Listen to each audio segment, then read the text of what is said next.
Yo tengo tiempo, ¿eh? Si hay que Sí, esperar un poco a que la gente se conecte, está bien por mí. No tengo ninguna sí, prisa. no, bueno, lo que yo te decía es que ahorita voy a poner el video de el que hizo Jorge Pérez, el que te Ujú. estuve escribiendo. Él es también profesor.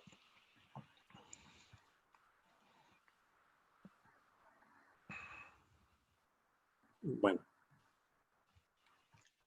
sí, sí, sí, es profesor de la Facultad de Ciencias. Ahora, déjame ver, aquí está. Entonces, ahora ya está, déjame ver si ya está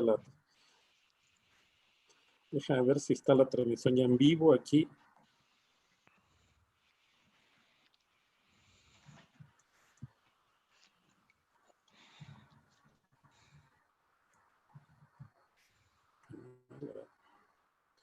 Yo tengo que cambiarme de canal.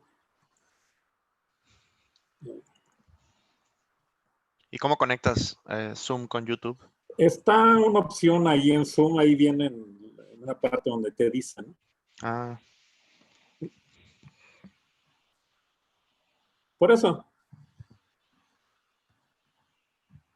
¿y esta cuenta de Zoom es de la facultad? sí. Muy bueno. Déjame ver.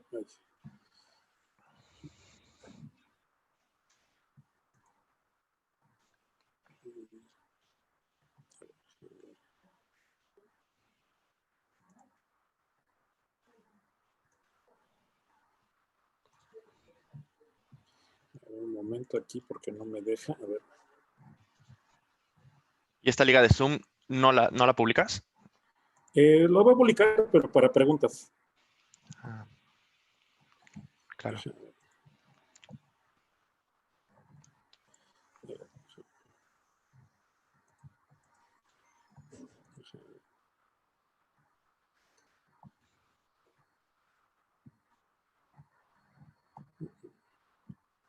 Ahí está.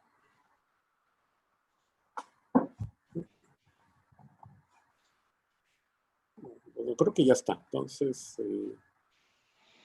voy a ponerla. A ver, voy aquí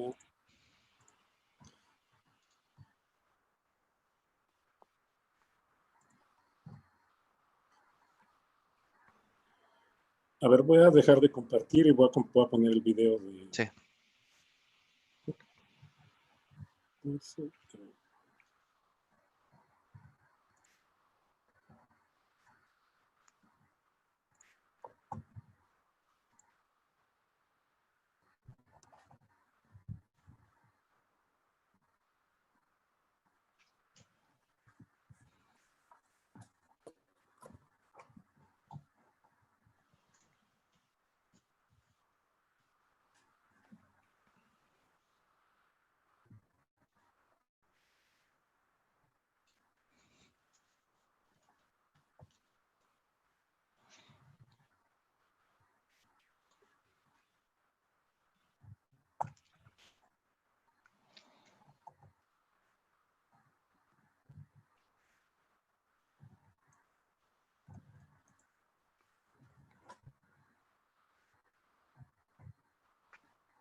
¿Tiene sonido?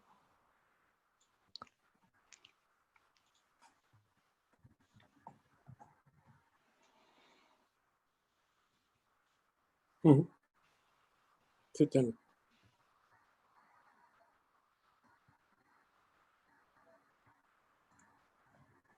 Yo no lo escucho. Ujú.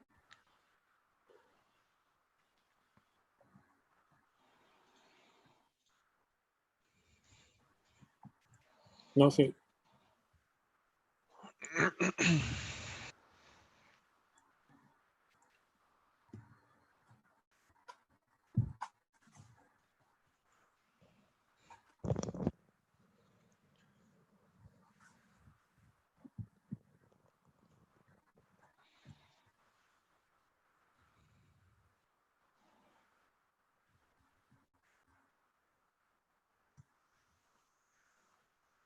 Quinto coloquio quiere decir uno por año. No, es uno cada 2 años. 2. Sí. Bueno, ya están 18 viendo, ¿no? Mira, bueno, voy a... No, bueno.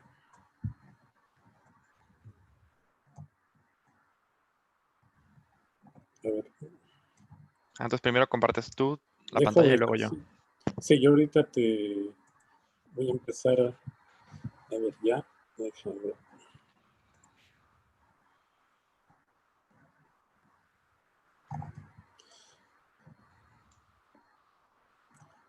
Sí, empiezo unos días.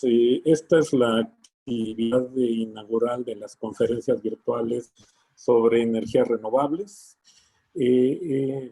Debido a problemas.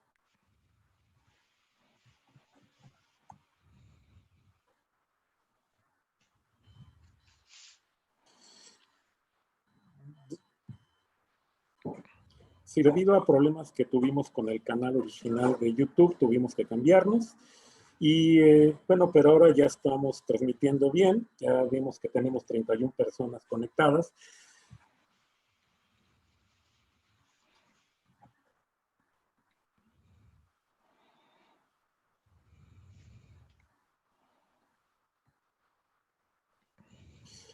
Y bueno, tengo el agrado de presentar en esta primera plática al doctor Sebastián Sánchez Pérez Moreno, quien está trabajando actualmente en una compañía en Alemania, ¿no?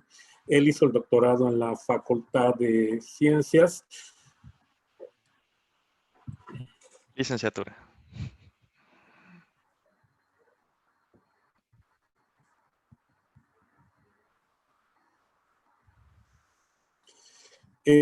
Bueno, hizo la licenciatura en física en la Facultad de Ciencias y entonces, pues ahora pues me resta más que darle la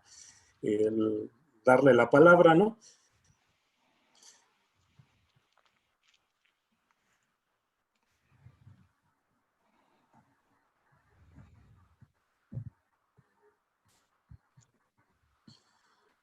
Bueno, adelante, Sebastián. El video, ¿no? Ya el video ya lo pasé. Ah, perfecto. Permíteme. Entonces, voy a compartir.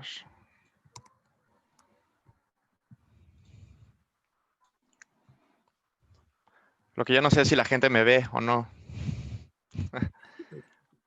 Pero bueno, muchas Sí te gracias, ven. Gerardo. Muchas gracias. Pues estoy muy contento porque me hayan invitado a dar una plática hoy. Muchas gracias a Gerardo y a todos los organizadores. Y bueno, el título de esta presentación es: tengo 100 turbinas en el mar, ¿dónde las instalo? Y esta pregunta tiene que ver con los parques eólicos que se instalan en el mar. Cuando me refiero a que tengo 100 turbinas en el mar y dónde las instalo, no me refiero a en qué parte del mundo o en qué mar o incluso no sé, en qué país ponerlas. Más bien me refiero a cuando ya tenemos un área definida para hacer un desarrollo comercial, tenemos que definir las posiciones exactas, las coordenadas de cada turbina.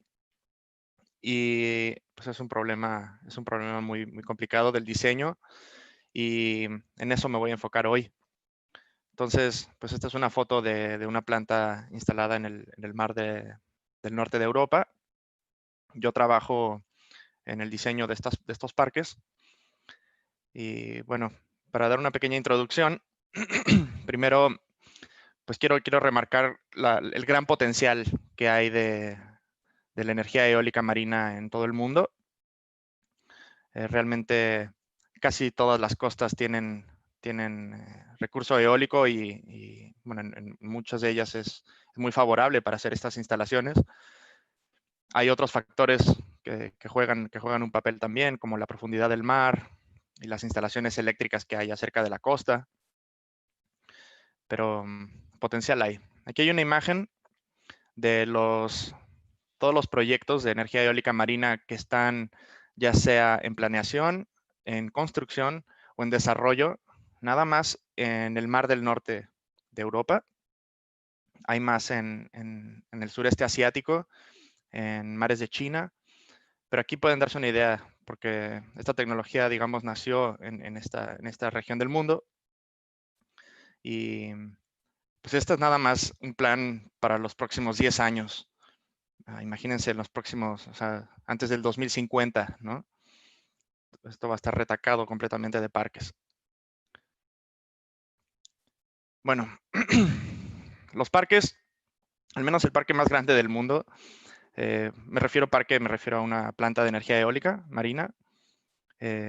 Tiene 170 turbinas, un solo proyecto que está en Reino Unido, y este parque tiene la misma área que Malta, el país Malta, 400 kilómetros cuadrados. Y luego me di a la tarea de ver más o menos a qué correspondería eso en México, para darnos una idea y entrar en escala. Y para aquellos de ustedes que estén en la Ciudad de México, esta es la misma área, son más o menos 400 kilómetros cuadrados que están dentro del periférico.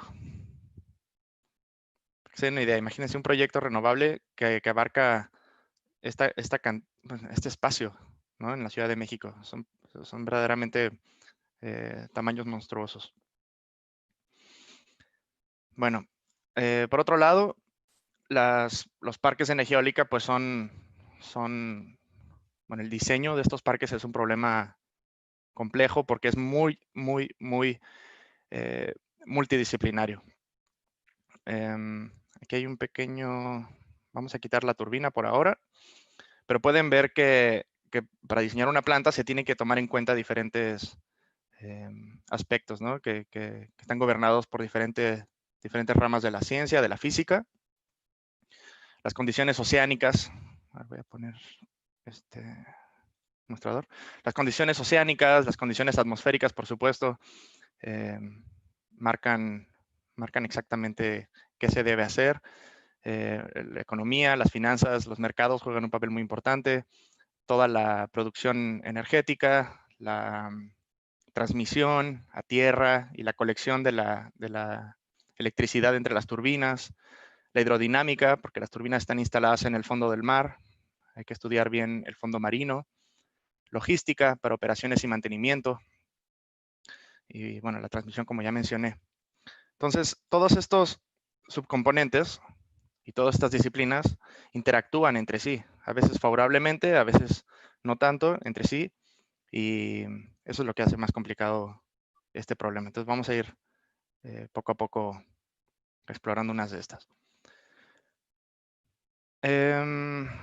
Hoy voy a decirles, en mi opinión, cuáles son los fenómenos físicos y los costos que afectan la decisión de dónde colocar las turbinas eólicas.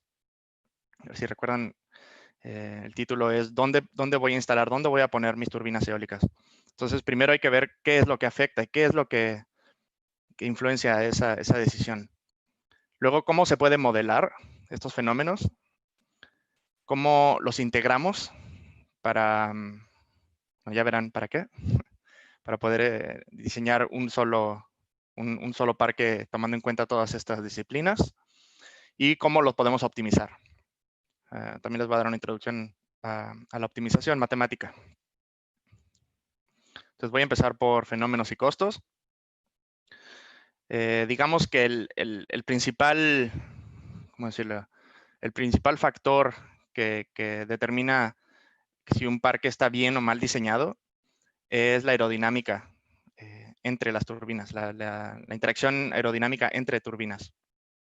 Aquí hay una foto que tomaron desde un avión cuando hubo condensación, y se nota perfectamente esas estelas que dejan las turbinas detrás de sí, suponiendo que el viento en este momento viene, digamos, del suroeste. Hay una región detrás de las turbinas en el cual la velocidad media disminuye con respecto al viento, digamos, que no está perturbado, y la turbulencia aumenta. Entonces, esto tiene dos implicaciones. La primera es que la velocidad media del viento está directamente relacionada con la energía cinética y por lo tanto con la energía convertida, la energía eléctrica que se convierte. Entonces, las turbinas que están dentro de esta estela, pues o sea, ven una velocidad del viento menor y por lo tanto son menos eficientes. Y la turbulencia, a su vez, pues genera mayores cargas con mayores fuerzas. Entonces, aquí nada más se ve lo que pasa en una sola dirección. Pero bueno, vamos a ver qué tan complicado es el problema. El primer ¿cómo decirlo? Compromiso, o la primera decisión que se tiene que tomar es que hay dos factores que están peleando entre sí la posición de las turbinas. El primero es que si queremos acceder al mayor recurso eólico en una región, y en este mapa pueden ver, bueno, esto es un mapa en tierra, un mapa de recurso eólico sobre la tierra, de la energía potencial que hay. Pero si ponemos todas las turbinas en una región de digamos, de altas velocidades del viento, las partes más rojas, pues seguramente las turbinas estarán muy cerca unas de la otra. Entonces, habría efectos o interacciones por la aerodinámica que mencioné, mucho más fuertes. Entonces, a veces, digamos que el punto óptimo es sacrificar a veces un poco voy a mover mi mouse. A veces hay que sacrificar un poco del recurso eólico y, digamos, colocar turbinas en otras regiones con tal de que en conjunto se genere la mayor energía posible. Esto empeora después porque, digamos, el viento no viene de una sola dirección en todos lados. Entonces aquí voy a hacer, por ejemplo, cada una de estas rosa de los vientos, ¿no? Es una distribución del viento por dirección, o sea, cuál es la frecuencia por cada dirección, y esta no es la misma en todos lados. Bueno, aquí obviamente hice un dibujito, pero es para dar a entender que el recurso no es el mismo en todos lados, que hay que planear para cada punto cuáles son las turbinas las turbinas vecinas que más van a afectar a cada turbina, dependiendo del recurso local. Sin embargo, hablando en el mar, a veces las cosas se relajan un poquito en este aspecto, porque como la superficie marina es plana, hay menor turbulencia y por lo tanto la estabilidad de la velocidad es mayor. Entonces, en algunos sitios hay recursos muy uniformes, como el que está representado por esta rosa de los vientos a la izquierda, que quiere decir que más o menos el viento viene de todos lados durante el año. Pero hay otros lugares que tienen una distribución que está sesgada a una dirección en particular. Por ejemplo, aquí podemos ver que en este otro sitio el viento sopla más fuerte, digamos, del oeste. No más fuerte, más frecuentemente. Bueno, del oeste y del sur, ¿no? Pero menos de las demás direcciones. Entonces, estas son las cosas que hay que tomar en cuenta cuando se diseña un parque. Bueno, esto es una pequeña imagen de lo que pasa cuando el viento fluye en una dirección, ¿no? Las turbinas están afectando a las que están detrás de ellas, pero pues el viento, como dije antes, no viene de una sola dirección nunca. Entonces, el problema, o sea, si en este caso me hubieran dicho, pues hay que quitar las turbinas que están detrás y poner una sola línea para que no haya efectos entre ellos, pues eso ya no es válido cuando el viento sopla desde otra dirección. Entonces es un problema en el que hay que minimizar las pérdidas por efectos aerodinámicos, pero no se pueden eliminar por completo. Entonces, ¿cuál es el objetivo? Aumentar la producción. Bueno, uno de los objetivos es aumentar la producción de energía con el diseño. O sea, previo a la instalación, previo a la construcción, se tiene que hacer un diseño y se tiene que formalizar las coordenadas de cada turbina y determinar, pues con base en estudios y diseños y optimizaciones, y es lo que voy a mencionar más tarde.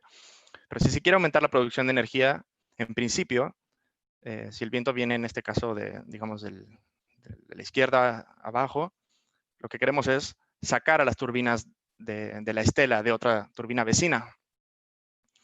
Si no se puede, entonces hay que ponerla la más lejos posible.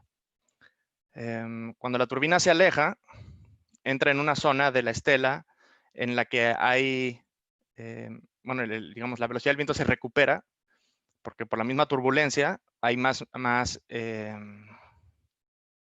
decirlo? Hay más mezcla del viento con el viento exterior, que fluye más rápido. Entonces aumenta la velocidad del viento conforme más los alejamos de la turbina que genera la estela. Por otro lado, queremos reducir también los costos. Entonces, en este caso, si ponemos las turbinas en estas posiciones que vemos aquí, y todas tienen que conectarse a una subestación eléctrica, que está en una posición también predeterminada, entonces se puede optimizar,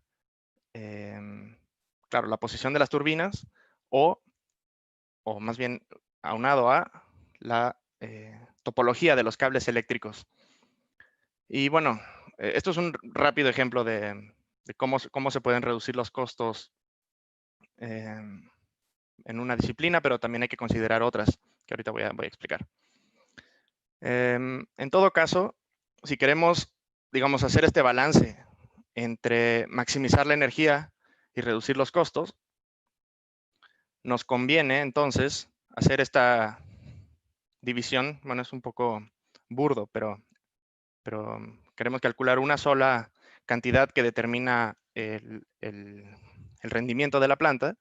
Para eso se puede utilizar esta medida que es el costo actualizado de la energía, o LCOE por sus siglas en inglés. Y más o menos es la división de costos entre la energía producida anualmente. Entonces, si aumentamos la energía que se produce, reducimos este costo de la energía, el costo por unidad de energía eléctrica, y lo mismo si reducimos los costos aún más. ¿Cómo modelamos entonces todos estos efectos para poder hacer el diseño a través de la computación? Primero, hay que modelar las estelas, ¿no? Entonces, aquí estoy mencionando algunos modelos que se utilizan con diferentes niveles de fidelidad o son menos o más sofisticados, y pues su geometría es muy distinta. Pero bueno, esto es un campo de investigación muy está en boga.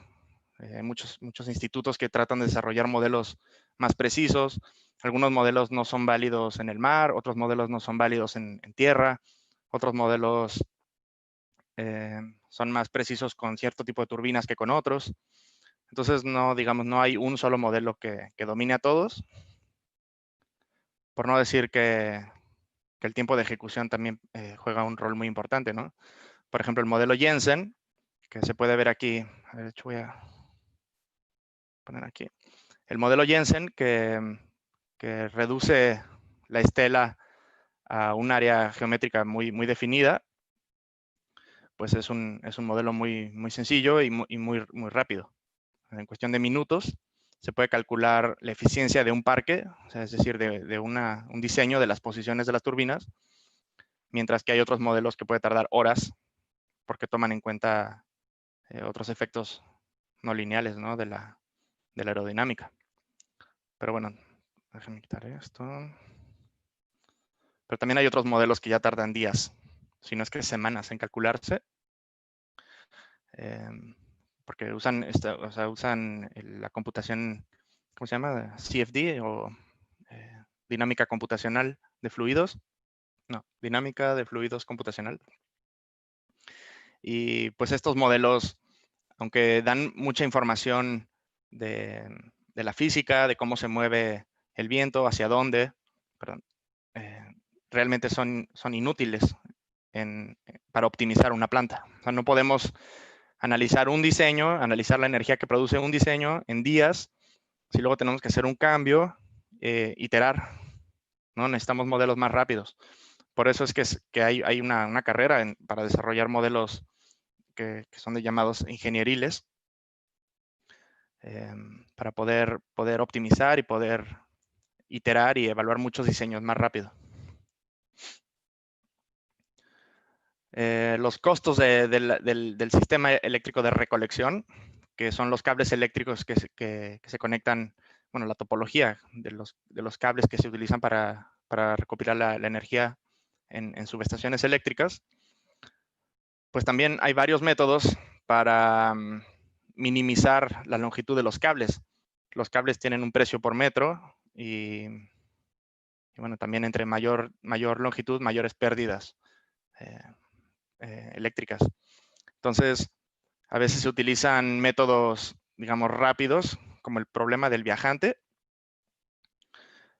Por cierto, que en algunas de mis diapositivas verán palabras en inglés. Aquí es problem, no problema. Por si quieren ir a buscar en libros o en artículos, la mayor parte de esta rama de ingeniería está publicada en inglés. Entonces, pues les puede dar un poco un tip de cómo encontrar más información al respecto. Luego, voy a poner esto. No. Luego hay otros modelos o bueno, herramientas si se quiere, modelos o optimizadores que pueden generar este tipo de estructuras en el que, a ver, voy a pintar. Aquí. En el que pueden encontrar este tipo de topologías en las que hay ramas, subramas. También se ve aquí. Entonces, suponiendo que los puntos amarillos son las subestaciones eléctricas, a veces se puede utilizar un cable, digamos, de mayor envergadura aquí y cables más pequeños aquí. Y entonces, pues cables más pequeños son más baratos y no tienen que cargar toda la corriente eléctrica de la línea. Y luego hay otros modelos como el de la derecha, donde, si ponen atención, son puras líneas.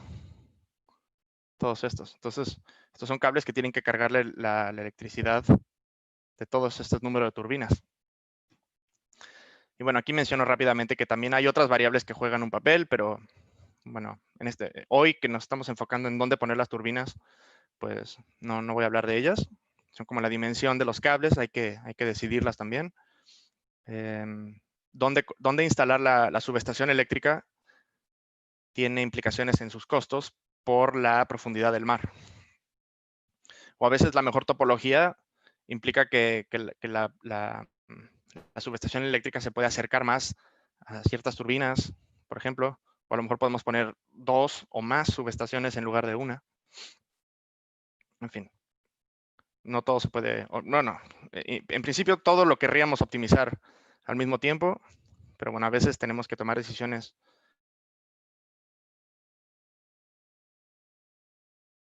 en fijar ciertas variables y luego optimizar nuestros diseños alrededor de ellas. Luego las subestructuras, que son, voy a poner el láser. Las subestructuras, que son bueno, yo le digo subestructuras, es la parte que está instalada debajo de la superficie marina. Este de aquí son los, a ver, aquí. Este de aquí, que son los pilotes, son las más comunes, se encuentran a lo mejor presente el 90% de las instalaciones marinas. Y pues el diseño de cada una de ellas depende de las condiciones de la tierra, si es arena, si es roca o el nivel de dureza del suelo, pero también la profundidad del mar. Bueno, otros costos que juegan también un papel en la optimización de la posición de un parqué es el área que se construye. Las compañías que desarrollan proyectos tienen que pagar una renta generalmente a los gobiernos de esos países por cada metro cuadrado que se construye. Entonces, digamos que se prefiere reducir el área construida cuando es posible. Y lo mismo con los costos de mantenimiento. Si las turbinas están muy alejadas unas de otras, los barcos que tienen al equipo de mantenimiento, pues tardan más en viajar y pues, eso aumenta los costos. Entonces son muchos pequeños piezas que hay que tomar en cuenta. Y a eso me refiero con el siguiente tema, que es la integración. ¿Cómo juntamos todos estos efectos para asegurarnos que el diseño final atienda a cada una de las disciplinas. Y como ejemplo, les muestro esta caricatura de aviones diseñados por diferentes disciplinas o diferentes equipos técnicos en una compañía. Algunos son ridículos, como aquí, este avión de madera, porque es el más fácil de fabricar. O si el grupo de los estreses diseñara el avión, pues también serían puras, ¿cómo se llaman? Bueno, no recuerdo, no importa, etcétera. El punto es que una disciplina no puede diseñar un sistema en el que intervienen muchas disciplinas o interactúan muchas disciplinas entre sí, ¿no? Y es el caso de un parque de energía eólico. Entonces, una forma de diseñar, que es como se ha hecho hasta ahora, comúnmente es el diseño secuencial, que es primero decidir la posición de las turbinas para minimizar las pérdidas aerodinámicas, o en otras palabras, maximizar la producción de energía. Entonces, en este caso, tengo dos turbinas muy cerca, en un caso muy sencillo. Si las alejo para generar más energía, puedo estar ignorando el efecto que tiene esta nueva posición en los costos. Esto puede llevar a subestructuras más masivas, porque el fondo del mar probablemente estaba más lejos, o cables eléctricos más largos. Y pues no hay ningún diseño comercial que se base puramente en generar más electricidad, porque al final la energía se tiene que vender a un precio fijo y los costos se tienen que amortizar. Entonces, hay un punto medio, un punto intermedio, un punto perfecto en el que esta proporción entre costos y energía producida es óptimo. Por lo tanto, alguien tiene que ceder. Algún equipo ingenieril va a tener que ceder. Aquí les voy a mostrar 3 ejemplos de posiciones de turbinas si fueran optimizadas por 3 diferentes equipos técnicos. Entonces, en el primero, digamos que la gente que está evaluando las pérdidas aerodinámicas quiere distribuir las turbinas de forma que estas pérdidas sean menores. Entonces, a la izquierda, probablemente este sería el diseño óptimo. Aunque las turbinas, bueno, más o menos están espaciadas de cierta manera, responden a una rosa de los vientos específica para este lugar, y digamos que es la posición óptima. O sea, se puede ver que hay muchas turbinas en las fronteras, porque estas pues, no sufren los efectos de estela de una dirección, de muchas direcciones del viento, ¿no? Si el equipo eléctrico decidiera optimizar el mismo parque, entonces quizá encontrarían un diseño como este, en el que las turbinas tienden a concentrarse alrededor de la subestación eléctrica, que está marcada por este cuadrado negro. El resultado de aquí que están viendo son resultados parciales de una optimización heurística, entonces no están diseñados a mano. No voy a mostrar aquí perfecto cómo se colocan todas las turbinas alrededor, pero bueno, el optimizador trata de encontrar posiciones cercanas. Y si el equipo de ingeniería civil quisiera optimizar la posición, pues ellos escogerían los lugares de menor profundidad del mar, ¿no? Los lugares más claros en este mapa.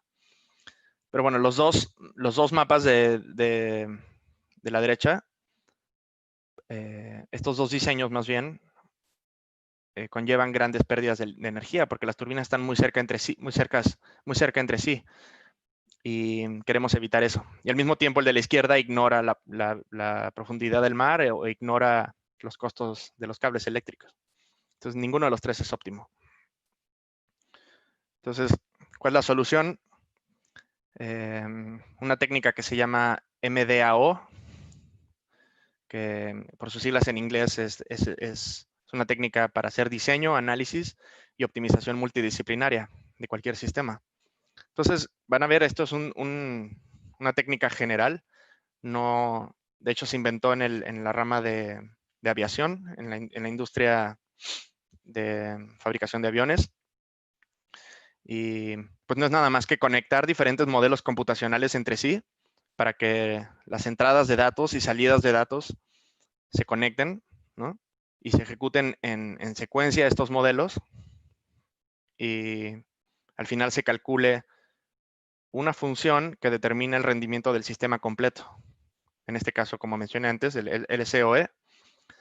Y esto se conecta con algún algoritmo de optimización que, digamos, que cambia el diseño de la planta, la posición de las turbinas, y esa posición se ejecuta y se evalúa en todos los modelos, y así iteramos. Y aquí dibujo también al diseñador, al ingeniero, al humano, porque es quien toma las decisiones. La computadora no toma decisiones y la computadora al final no tiene toda la información. Es muy difícil modelar toda la información. Entonces, es una técnica para explorar, digamos, para explorar el espacio de las variables que son pues, X y Y, las coordenadas de la turbina, de las turbinas. Y al final pues, es el diseñador quien toma las decisiones.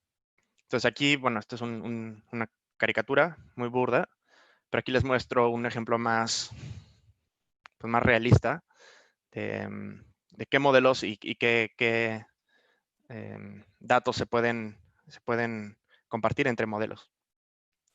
Entonces aquí, cada punto de la diagonal, cada cuadro de la diagonal es un modelo diferente. Como pueden ver, voy a poner este marcador. Por ejemplo, este bloque de aquí va a calcular la profundidad del mar dadas los vectores X, que son las coordenadas de todas las turbinas. Este modelo va a calcular la energía que se produce en un año. Aquí se incluyen las pérdidas aerodinámicas. Este modelo va a calcular la turbulencia que cada turbina,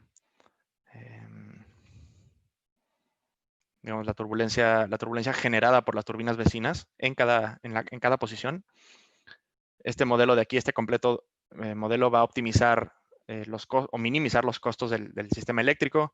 Este va a optimizar los costos, va a optimizar cada subestructura para cada profundidad del mar. Este va a hacer un análisis de los costos de operación y mantenimiento. Agregamos un modelo de costos general y tenemos un bloque al final que va a calcular este valorcito LCOE, que es el que escupe el LCOE de todo ese nuevo diseño, lo regresa a un optimizador y el optimizador, pues con base en ese número, vuelve a modificar la posición de las turbinas. Entonces, y esto se ejecuta. Entonces aquí tenemos, no sé, 10 o más modelos que están ejecutándose uno tras otro. Y estos valores de aquí en gris son los datos que provee un modelo en la línea horizontal y que son la entrada a un nuevo modelo en la línea vertical. Entonces, bueno, esto está muy, muy, muy complejo. No voy a hablar más de estas variables que conectan modelos. No es el punto de hoy. Pero dan una idea de la complejidad del problema. Entrando a optimización, voy a regresar tantito. Vamos a hablar de este bloque de aquí arriba, porque pues hay muchos diferentes algoritmos. Entonces, vamos a ver qué hay en este espacio. Bueno, creo que voy a empezar siendo muy pesimista, y es porque la optimización de un parque eólico, la optimización de las posiciones de las turbinas en un parque eólico es un problema NP complejo, matemáticamente hablando. Quiere decir que, bueno, yo no soy matemático, la verdad, pero no puedo, pero puedo decir que es un problema que no tiene una solución, que no existe un algoritmo que pueda encontrar una solución eficientemente. Entonces, voy a dibujar. Entonces, nada más para mostrar el nivel de complejidad, supongamos que tenemos esta área. A ver, voy a poner el láser.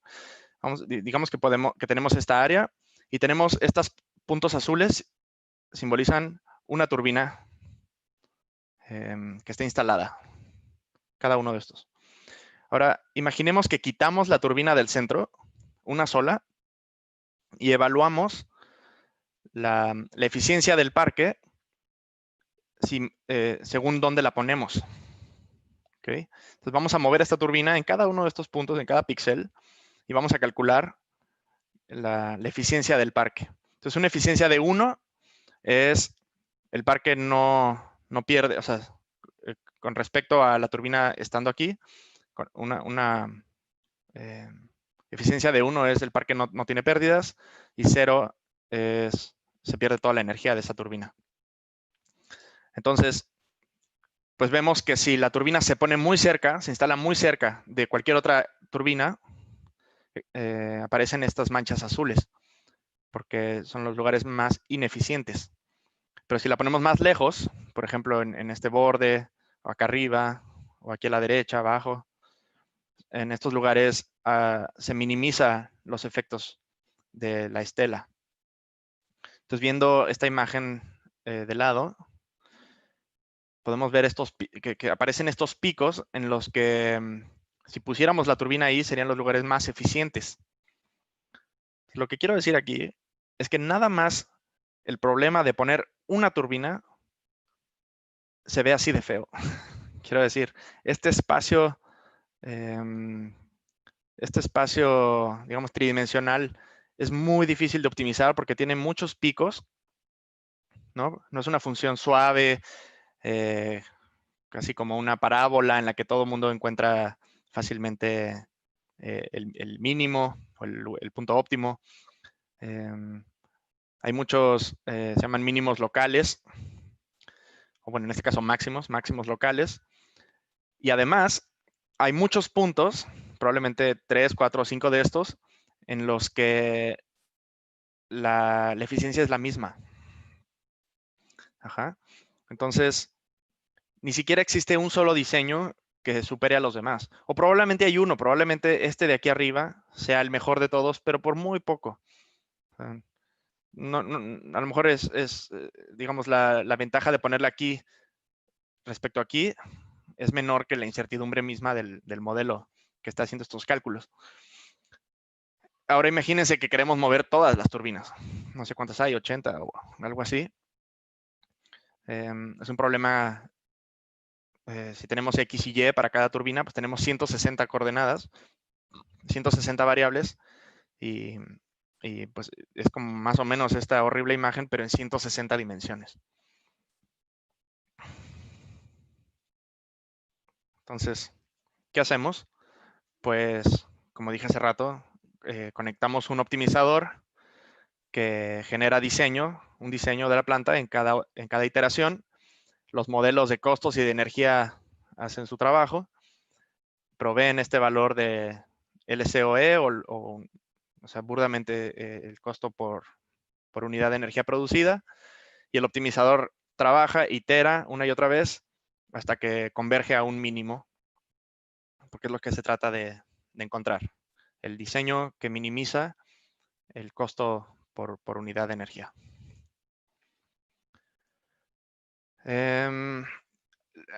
Esta variable, que es la posición de las turbinas, lo he estado llamando así. Formalmente se llama emplazamiento. En inglés se llama layout. Y existen diferentes tipos. Puede haber regulaciones gubernamentales por país, y probablemente se favorezca un tipo de diseño sobre otro. Entonces, tipos que existen y que verdaderamente se evalúan y se exploran son: el primero a la izquierda es un diseño completamente regular. A ver, voy a dibujar. A veces hay gobiernos que quieren y exigen que existan estos corredores, por ejemplo, para que los helicópteros puedan viajar en caso de que haya un accidente. Ajá. O simplemente si están muy cerca de la Tierra, a veces con tal de conseguir los permisos de construcción se requieren parques que son visualmente atractivos. Y eso a veces, por ejemplo, si aquí tuviéramos la costa, los habitantes solo verían ciertas líneas, ¿no? Digamos, si se viera desde aquí. Entonces, la mayoría de los parques hasta ahora han sido construidos con cierta geometría, pero se reduce obviamente el espacio que se puede explorar y por lo tanto no son los más eficientes. Una alternativa, es la de la derecha, es colocar una cantidad de turbinas en el perímetro, porque sabemos que las turbinas en el perímetro son menos afectadas por la estela de turbinas vecinas, y luego podemos instalar una estructura geométrica en el centro. Pero bueno, se provee más espacio, ¿no? Pueden respirar las turbinas, digamos. O la optimización, la tercera opción es la optimización directa, en la que cada X y cada Y de cada turbina es libre de moverse, obviamente dentro del área predeterminada.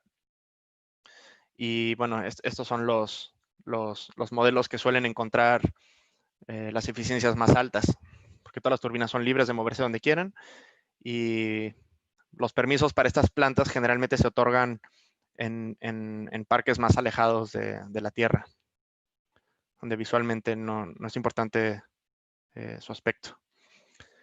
Y bueno, olvidé decir que en este tipo de diseños, pues no se tiene que optimizar obviamente el X y Y de cada turbina, sino quizás este parámetro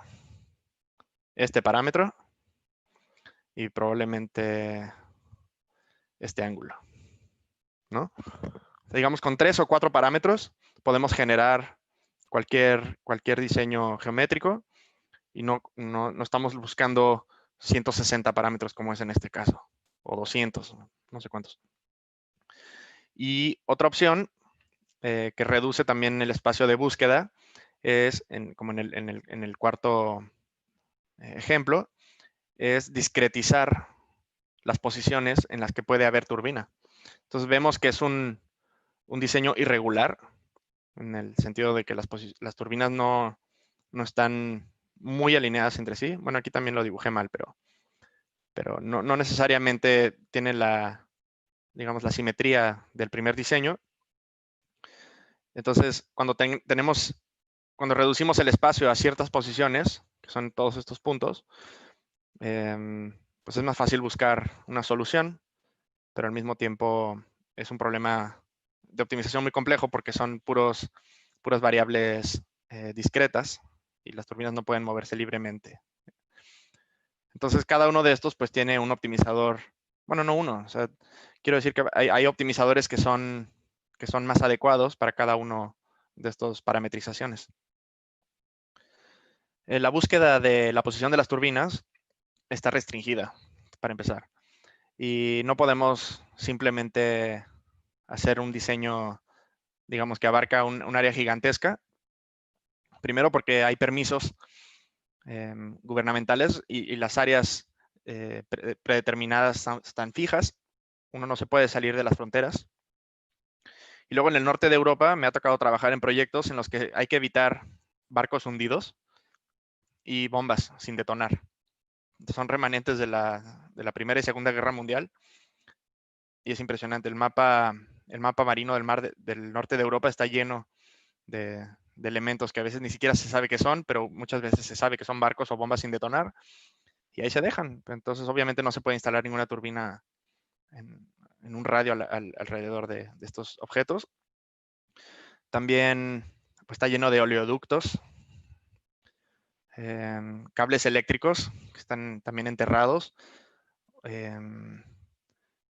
y las rutas de navegación también se tienen que respetar. Hay veces que, por ejemplo, no sé si hay un ejemplo aquí por ejemplo, este espacio, puede haber una ruta de navegación que pasa en medio de un área y entonces las turbinas no se pueden colocar ahí.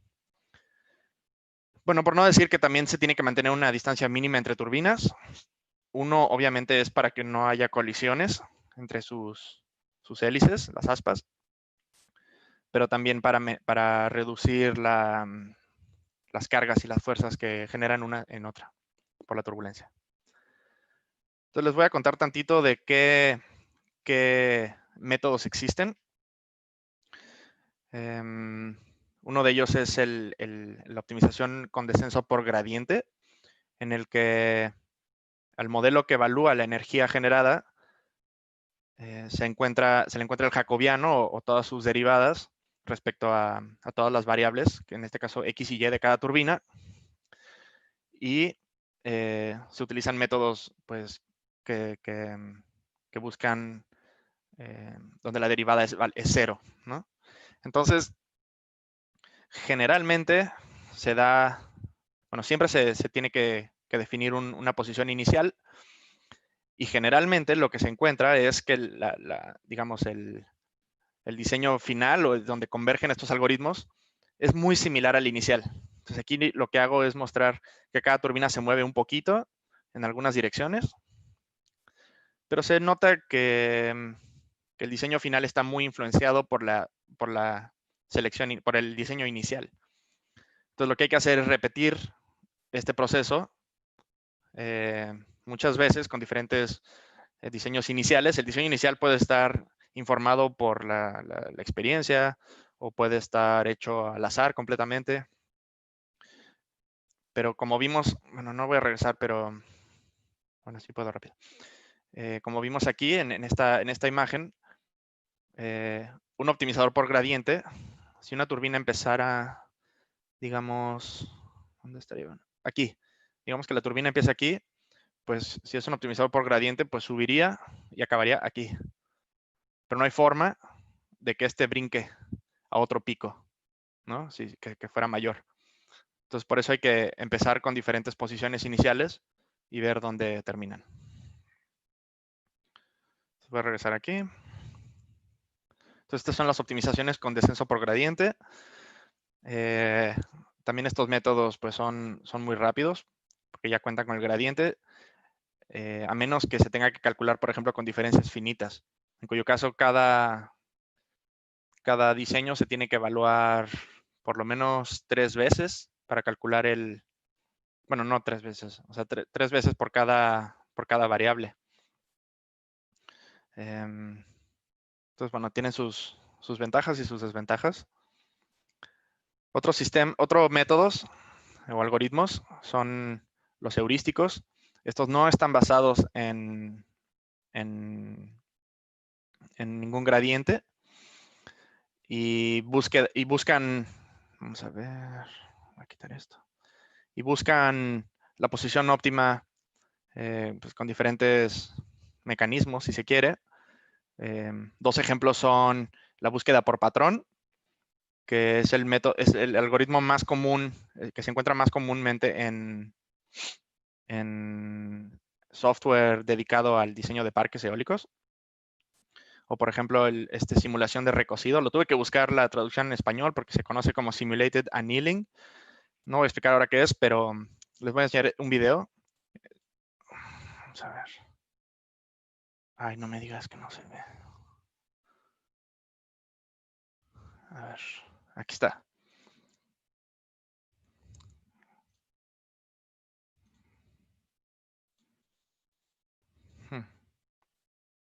Les pido una disculpa. El caso es que estos métodos suelen mover una turbina en cada iteración. Entonces, quizá, digamos, cogen esta turbina y la mueven y buscan lugares donde se puede colocar y se evalúa el rendimiento de todo el parque. Y si mejora, pues se deja ahí, y si empeora, se regresa a su posición original y se elige una posición al azar. Digamos, una turbina al azar se elige en cada iteración y se mueve. Entonces, hay diferentes métodos para que converja esta búsqueda. El siguiente, métodos también muy comunes, como decía, que están en boga también, son los algoritmos evolutivos, en los que en cada iteración se evalúan varios diseños y luego, digamos, socialmente estos diseños interactúan entre sí con ciertas reglas y con ciertas ecuaciones y juntos se mueven y juntos convergen hacia una solución. Es una pena que no pueda mostrar el video. Bueno, probablemente si sobra tiempo puedo buscar en mis archivos, compartir mi pantalla y enseñarles cómo se mueven. Pero bueno, ejemplos de estos algoritmos son los genéticos. Probablemente son los más famosos. Los de enjambre de partículas o PSO. La evolución diferencial. Existen muchos métodos, ni siquiera podría listarlos todos. Y hay muchos muy nuevos también. La literatura está todo el tiempo plagada de nuevos métodos que, bueno, pueden o no ser mejores, hay que probarlos. La ventaja de estos algoritmos es que suelen ser capaces, voy a regresar, suelen ser capaces de brincar entre diferentes óptimos locales. Como hay cierta aleatoriedad en su búsqueda, son capaces de explorar el espacio más allá de un pico local, digamos. Regreso aquí.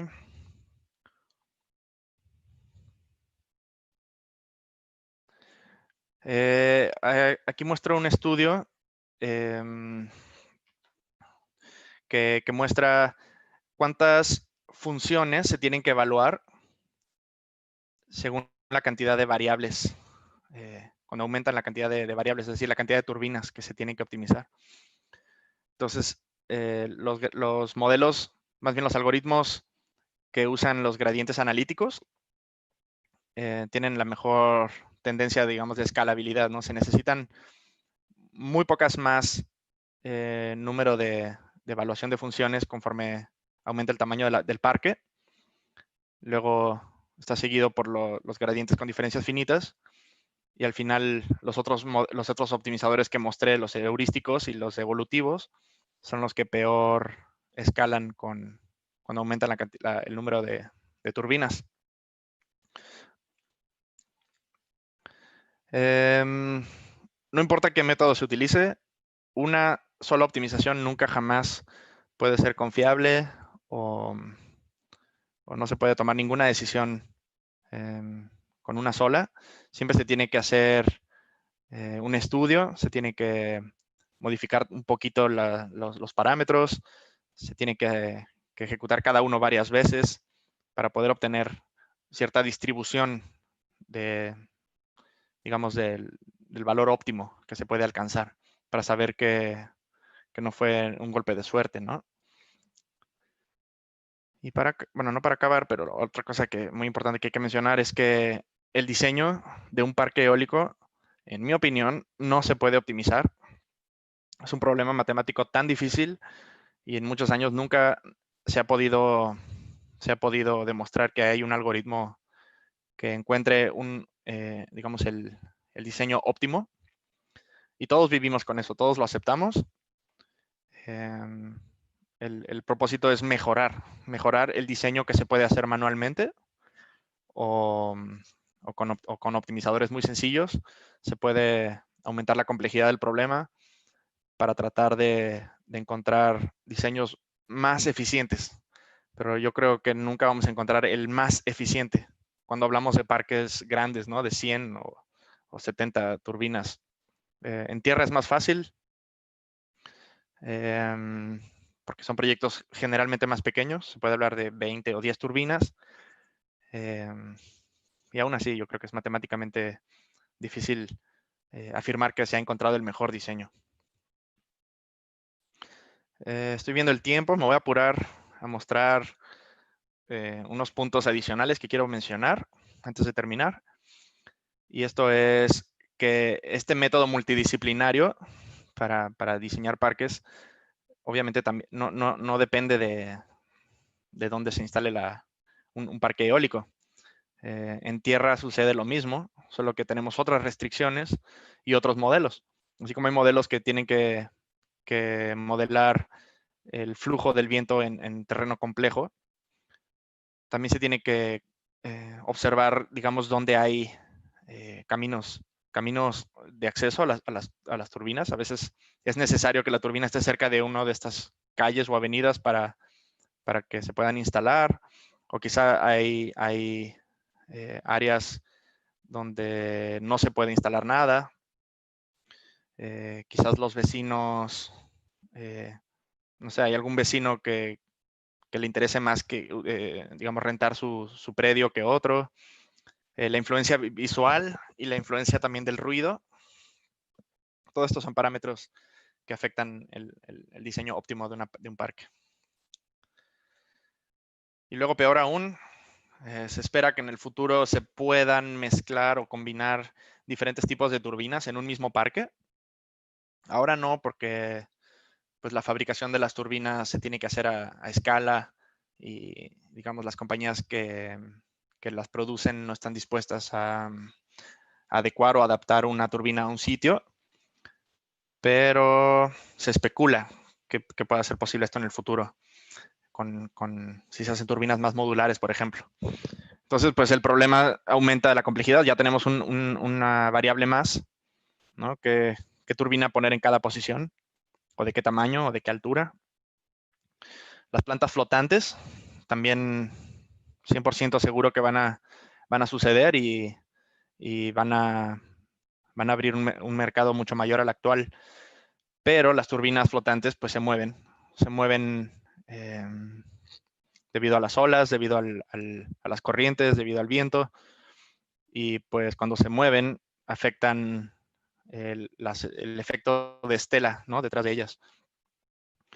Entonces, si antes teníamos modelos deterministas que para cada posición de las turbinas se puede calcular una eficiencia del parque, pues ya no va a ser posible. O sea, se tendrá que hablar de no sé, de distribución, un método con incertidumbre. Y luego también van a aparecer los sistemas híbridos de energía renovable.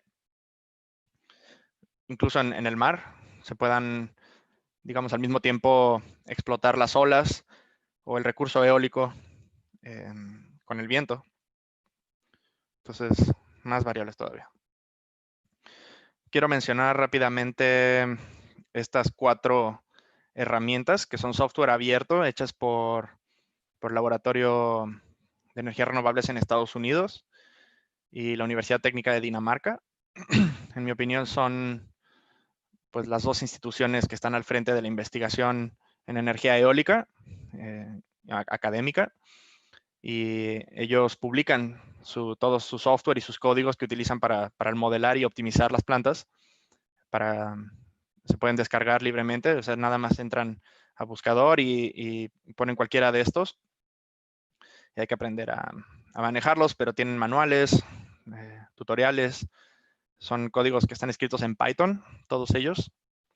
En mi opinión, pues son librerías muy, muy valiosas para el mundo académico. Entonces, con esto quiero terminar. Darle las gracias a todos y estaré contento de escuchar sus preguntas. Sí, bueno, Sebastián, durante las conferencias, durante la conferencia salieron varias preguntas que aparecieron en el chat de YouTube.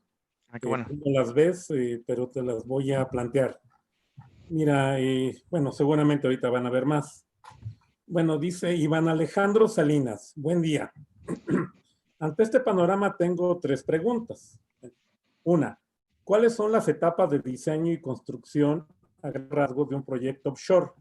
¿Hay gran diferencia con un onshore? Esa es la primera. Si quieres, respóndela. Sí, para empezar, definitivamente el proceso del diseño es muy diferente. Un parque offshore o marino tarda muchos más años en su desarrollo, muchos más años que una planta terrestre.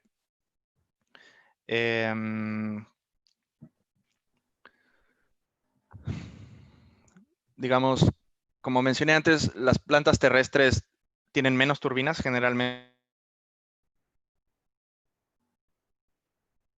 hay menos sacrificios que hacer para ciertas disciplinas que otras. Y en el mar, pues es crucial tomar en cuenta los costos eléctricos y de la ingeniería civil. Son, digamos, la distribución de costos en el pastel de costos total es muy diferente offshore que onshore. Hay ciertas disciplinas que tienen más influencia en uno que en otro. Y bueno, yo nunca he trabajado en tierra, nunca he estado involucrado en el diseño de un parque, un parque terrestre, pero te puedo, sí, te puedo decir que he visto el avance de técnicas de optimización y sobre todo optimización multidisciplinaria ha crecido más offshore que onshore, digamos por estas interacciones. También los efectos de la estela son más estables en el mar y eso pues va en detrimento, ¿no? del parque. Bueno, la segunda pregunta que hace dijo que iba a ser 3, pero solo 2, ¿no? Ajá. Dice, ¿qué consideraciones de diseño se contemplan para los generadores offshore resistan a la salinidad o resistir la fuerza de un huracán? ¿De qué material están recubiertos? ¿Recubrimiento epóxico? Pregunta. Sí. Creo que no voy a especular porque yo trabajo en una compañía que desarrolla parques y nosotros lo que hacemos es comprar las turbinas, ¿no? Las escogemos, optimizamos el diseño, bueno, más bien optimizamos la selección de turbina para cada sitio, pero no las diseñamos. Hasta donde sé, las turbinas y las hélices tienen un recubrimiento para evitar la corrosión por la sal que hay en el aire y en el agua. ¿Esa era la pregunta? Pues sí, Y bueno, las turbinas están hechas en el mar para aguantar cargas mayores, pero definitivamente no creo que exista todavía un diseño que pueda aguantar huracanes. Sí, o sea, estoy convencido de que, digamos, la industria que fabrica las turbinas va hacia allá. O sea, se tienen que habilitar mercados en el sureste asiático digamos, en el Caribe, pero son víctimas de los huracanes. Entonces, pues hay que estar atentos a ver qué productos publican pronto. bueno. Mira, la siguiente pregunta es de Iván Razo Zapata. Dice, además de LCOE, ¿hay alguna otra métrica que usen? ¿Alguna que considere elementos tanto económicos como sociales y ambientales? Sí, puede ser muy, gracias Iván por la pregunta, puede ser muy egoísta, ¿no? En principio pensar únicamente en el LCOE. Otras métricas, pues van a ser igual que yo pueda mencionar ahora, van a ser también desde el punto de vista económico. La tasa ¿cómo se dice? La tasa bueno, las ganancias. O sea, en principio se refiere a las ganancias de la empresa. LCOE es el costo de producir una unidad de energía eléctrica y no considera para nada el mercado financiero, ¿no? No considera cómo cambian los precios de la electricidad en el tiempo o cualquier pérdidas o costos por la integración de esta energía a la red eléctrica. Para efectos ambientales, se trabaja más bien con restricciones. Como mencioné, las restricciones, bueno, fueron geométricas casi todas, pero siempre se trabaja bajo ¿cómo decirlo? Una nube de protección al ambiente. No se puede minimizar el impacto ambiental. O sea, o hay impacto o no hay impacto. Y por impacto, o sea, cuando no hay impacto, quiero decir que es menor a cierta tolerancia que ponen los institutos de investigación ambiental. Entonces siempre se trabaja, o sea, siempre se trata de optimizar bajo, digamos, bajo ciertas restricciones duras. O sea, o aquí va a pasar o sea, digamos, aquí es una ruta migratoria de aves, o no lo es, o se pueden instalar las turbinas durante cierta época del año para minimizar los impactos en las especies marinas. pero no se puede optimizar, no se puede, para empezar, no se puede modelar. Matemáticamente ha sido muy complicado modelar los impactos ambientales y los sociales, pues aún más, ¿no? Saber dónde hay aceptación, dónde no hay aceptación. Muchas veces por eso el diseño en parques terrestres se hace manualmente, porque pues un vecino dice que no y punto final. Entonces no se puede trabajar en su predio, o una comunidad dice que no, o una comunidad dice que sí, pero la vecina dice que no. Entonces muchas veces se trata, no se puede modelar matemáticamente esto. Bueno, gracias. Sigue Diego Arturo Canul Reyes.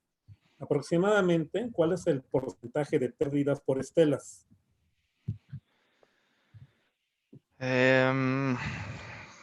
Gracias, Diego. Bueno, esto varía. He visto parques, hay unos parques en Dinamarca que se construyeron, digamos, en los 2000 tempranos, y son una sola fila, porque el objetivo era que visualmente fuera atractiva la planta. Entonces, quizá pueda haber ahí pérdidas de 15, entre 10 y 20%, ¿no? Y diría que son las plantas construidas más ineficientes. Lo que se trata de optimizar también son puntos porcentuales muy pequeños. A veces empezamos con un diseño, no sé, que tiene 10% de pérdidas, y aumentar eso reducir las pérdidas a 8 o 7%, ya hace toda la diferencia económicamente en la planeación de una planta. Entonces, las plantas quizá también depende de la densidad, ¿no? Una planta muy densa, pues hay que aceptar que va a tener pérdidas mayores. Entonces, digamos, arriba de 80% de eficiencia se puede ver en las plantas construidas. Bien. Bueno, mira, a los siguientes, Mau Gordillo, que más que una pregunta es una observación. Dice una pequeña observación, no se les llama hélices porque hélices son las de los helicópteros. Se les dice alaves en un lenguaje técnico. Bueno, ¿Se les dice cómo? Alaves. Alaves. En un lenguaje más técnico. Alaves. No, creo que de una vez debo pedir disculpas. Yo entré al mundo de la energía eólica en mi posgrado, y mi trabajo y todo lo he hecho siempre en inglés. Entonces, de hecho, soy muy malo traduciendo estas palabras a español, pero ya aprendí. Muchas gracias, Bueno, Omar. Sí. no, Mau. Mau. Sí, Diego Arturo Canul Reyes, otra pregunta. En el método que presentas, MDAO, ¿cuáles son las decisiones que debe tomar el diseñador sobre las que realiza el algoritmo? El algoritmo no toma decisiones, para empezar. El algoritmo, estas herramientas te pueden mostrar. A ver, vamos a ver. Hay diseños que un ingeniero, en mi opinión, no podría, ¿cómo decirlo?, imaginar, tan solo con su intuición y con su experiencia, con su intuición y con su experiencia en ingeniería, porque estamos sesgados. O sea, somos humanos y estamos sesgados a lo que hemos visto en nuestros diseños manuales en la historia de nuestro trabajo. Y es posible que haya diseños que no son intuitivos para nosotros, pero que la computadora no sabe de la intuición. Entonces la computadora lo que va a hacer es buscar espacios que son nuevos para nosotros, que antes hubiéramos pensado que son malos diseños, pero la computadora pues tiene otra opinión. La computadora puede decir, según los cálculos, y además los cálculos que un humano me dijo que yo hiciera, pues considero que esta región es prometedora, ¿no? El humano, la computadora nunca va a sustituir al diseñador. Al final el diseñador tiene que revisar toda la información que recibe, o sea, qué diseños fueron explorados durante el proceso de optimización, y también tomar otras decisiones fuera de los modelos. A veces hay, por ejemplo, las condiciones ambientales, ¿no? Puede haber diseños que no sean factibles, y al final el diseñador tiene que decir, por muy bueno que sea aerodinámicamente, este no me sirve, no se puede construir. y pues, la herramienta de MDAO sigue siendo eso, una herramienta, no un diseñador. Bueno, mira, de Francisco Treviño hay varias preguntas, te las voy a juntar todas mejor, porque estamos relacionadas. ¿Qué herramienta computacional se utiliza para aplicar estos algoritmos? Supongo Python, NumPy. La misma persona que diseña el algoritmo genera el programa para aplicarlo. Y tercera, con la primera que seguramente tiene que ver, ¿existe algún programa CFD de software libre? Y la última es, ¿cuáles son las razones o causas por las que en ocasiones los parques eólicos generan descontento social? Bueno, dos son de cosas de cómputo y otra pues es más Sí. bien social. Adelante. Bueno, respecto al cómputo, bueno, yo he visto de todo. Creo que al final MDAO no es una técnica, ¿no? No es un software. Cualquiera puede construir su, ¿cómo decirlo? Esta conexión de modelos. Y los modelos mismos pues, pueden estar escritos en cualquier idioma. Los modelos pueden ser desarrollados por ingenieros en MATLAB o en Excel. Yo he visto en Excel, o en Python, o en C, Fortran. Eso no importa. Lo importante es conectarlas entre sí. Entonces, pues esta conexión de datos que salen y datos que entran, pues también se puede hacer en cualquier otro idioma. Yo personalmente trabajo en Python. Las librerías que mostré antes están hechas en Python y yo pienso que en energía eólica hay muchas librerías en Python públicas y es mi lenguaje, es lo que yo elijo. Por supuesto que uso el NumPy para trabajar con números de datos grandes. Respecto a CFD, también este laboratorio en Estados Unidos, NREL, también publican ellos un código de CFD que se llama SOFA, SOWFA, y es un código abierto, pero es una opción. Está basado en OpenFOAM, no sé si si lo conozcan. El desarrollador, no me quedó muy clara la pregunta, pero supongo que se responde en cuanto a cada quien hace sus códigos aquí y cada quien hace sus programas. También existen programas comerciales que intentan optimizar el costo de la energía, pero bueno, son modelos que no están validados por la industria o para cada caso en particular, ¿no? Nosotros, en la empresa en la que yo trabajo, pues tenemos que validar nuestros propios modelos según nuestros datos. Entonces, no nos sirven mucho los datos o los modelos que existen comercialmente. Y respecto al descontento social, pues eso se elimina, digamos, al 99% yéndonos al mar, ¿no? Es uno de los motores de la energía eólica marina. Hay menos quejas. Entre más lejos se va de la costa, pues menos quejas hay. En tierra, digamos, yo soy empático con la gente que se queja y la gente que está descontenta, porque, al menos en México, en mi opinión, no se ha tomado en cuenta a las comunidades. Suele abaratarse la tierra, se suele abaratar, digamos, las rentas y las contribuciones que le dan a la gente, y sobre todo no se hace el diseño tomando en cuenta a la comunidad. Yo creo que la comunidad tiene que involucrarse para ser socios comerciales del proyecto, ¿no? Ellos a lo mejor ponen la tierra, pero ellos tienen que recibir un porcentaje de la producción. Pero en mi opinión ha sido muy rapaz lo que han hecho muchas compañías europeas yendo a México, nada más casi que le pagan a un vecino para que se calle y se construye la planta, y luego obviamente ya hemos visto en el Istmo cómo hay mucho descontento porque no todos están recibiendo, o sea, mucha gente sufre de la energía eólica pero no recibe ningún beneficio. Entonces, yo creo que la concientización y la integración de las comunidades a la toma de decisiones desde el principio del desarrollo de un proyecto es indispensable. Bueno, mira, de Diego Arturo Canul Reyes pregunta, ¿cuánto tiempo lleva el diseño de un parque, tanto computacional como el tiempo que pudiera tomar la recolección de datos? Bueno, la recopilación de datos se puede ver periodos entre 3 a 5 años, nada más para poner ahí un anemómetro y ver cómo se comporta el viento y el mar en una posición.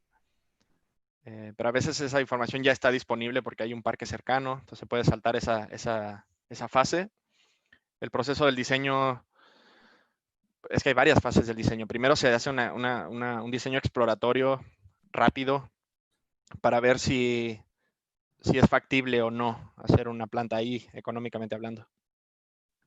Una vez que se toma la decisión de invertir en un lugar, entonces entran los equipos de diseño con todos, digamos, todos los motores, todos los modelos con alta sofisticación.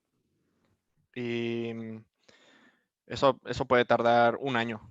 Un año en lo que se tiene toda una especificación técnica del parque. Luego tomará un año más o menos la regulación, o sea, las negociaciones de regulaciones con el gobierno y con organismos ambientales, comunidades, asociaciones pesqueras, por ejemplo. Eso más o menos tomará otro año. Luego tomará otros 2 años la construcción antes de prender el switch y que puedan operar. Entonces, quizá desde el primer momento en que se planea un parque eólico hasta que opera, podrán pasar 7 u 8 años. Bueno, mira, ahora hay de hecho son dos preguntas que las voy a juntar Francisco Treviño y Josías Ramírez. ¿Qué ventaja tiene las plantas flotantes que las instaladas en tierra? ¿Y es más productivo en el mar que en la superficie terrestre?